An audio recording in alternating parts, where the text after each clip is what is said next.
I didn't think the message was literal at first. Don't expect anyone to show. It came while someone was adjusting the back of my dress, fingers careful, almost ceremonial. I remember nodding at my reflection like nothing had shifted, like it was just another one of her moods, sharp, dismissive, meant to bruise but not to land. I set the phone down, let it sit face down on the table. There were still things to do, people moving in and out, quiet logistics, the kind of calm that only exists right before something begins. Then my cousin posted the photo. It wasn't sent to me directly, just there, floating in that casual public way. A wide stretch of sand, water too blue to look real, everyone arranged loosely but deliberately, arms around each other, sunglasses, laughter mid-frame. Finally together, Maui. For a second I didn't feel anything. Not anger, not embarrassment, just a clean, empty pause, like something had been confirmed that I hadn't fully admitted before. I turned the phone off. Someone asked me if I was ready. I said yes. The ceremony happened the way ceremonies do. Voices, vows, a series of moments that move forward whether you're inside them or not. I remember the warmth of hands, the weight of eyes that were actually there. I remember thinking briefly that absence has a texture. You can feel where people should be, but I didn't look for them again. There was no scene, no announcement, no explanation offered to anyone, just one text. Perfect timing. I sent it without adding anything else. No punctuation to soften it, no follow-up. That night, after everything had quieted, I opened my laptop. The documents were still exactly where I'd left them. Access unchanged, authority intact. It had always been as unspoken, assumed. My name on the charter, my credentials tied into the accounts. The operational side of things, the parts no one talked about but everyone relied on. I read through everything slowly, not out of hesitation, but to make sure I wasn't acting from a place that would shift later. Nothing felt reactive, just aligned. The removal process wasn't complicated. It was procedural, formal notices, access revocations, account freezes pending review, the kind of language that doesn't raise its voice but carries weight anyway. I didn't rush it. I made sure each step was complete before moving to the next. When I was done, I closed the laptop and went to bed. There were a few messages over the next couple of days.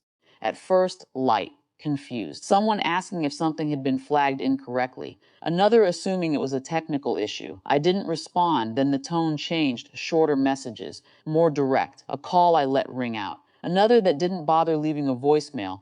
By the end of the week, the silence on my end had turned into pressure on theirs.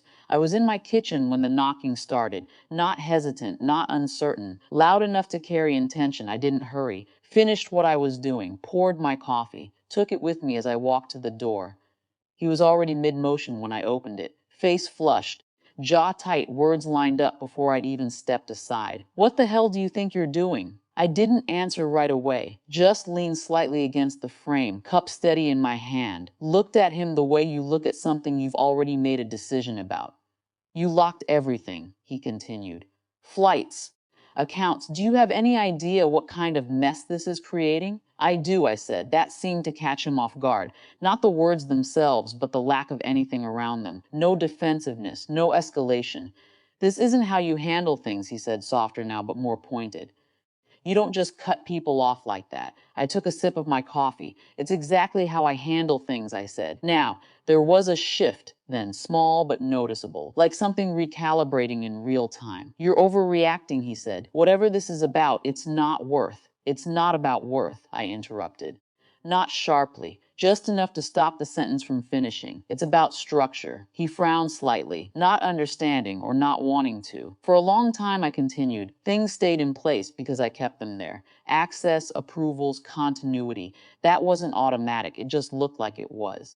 That's not. It is, I said. And it's fine that it wasn't acknowledged. But it doesn't continue without participation. There was a pause, the kind where the argument doesn't disappear but loses its shape. You're making this transactional, he said finally. I nodded. It always was. He looked past me for a second, like there might be something inside the apartment that could shift the conversation back to where he wanted it. Something familiar. Something that still fit the old version of this dynamic. There are other people involved, he said. This doesn't just affect you. I know, I said. That's why I handled it formally. Another silence. The anger didn't vanish. It just didn't have anywhere to go that would change anything. So what now, he asked. I thought about that for a moment. Not because I didn't have an answer, but because it felt different saying it out loud. Now, I said, things run without me, or they don't. He studied my face like he was looking for hesitation, something he could press into. But there wasn't anything there that would move. This wasn't a standoff. It wasn't even a confrontation anymore, just a boundary that had already been set. He exhaled sharply, stepped back, and for a second it looked like he might say something else, something sharper, something final. But he didn't. He just nodded once, like acknowledging a version of reality he hadn't agreed to but couldn't ignore, and turned away. I closed the door quietly. The apartment felt the same as it had before. No shift in the air. No sudden release. I went back to the kitchen, picked up my coffee, and sat down. There wasn't a sense of victory. No relief rushing in to fill the space. Just a steady, unfamiliar quiet, and the understanding that nothing I'd removed was coming back the way it was.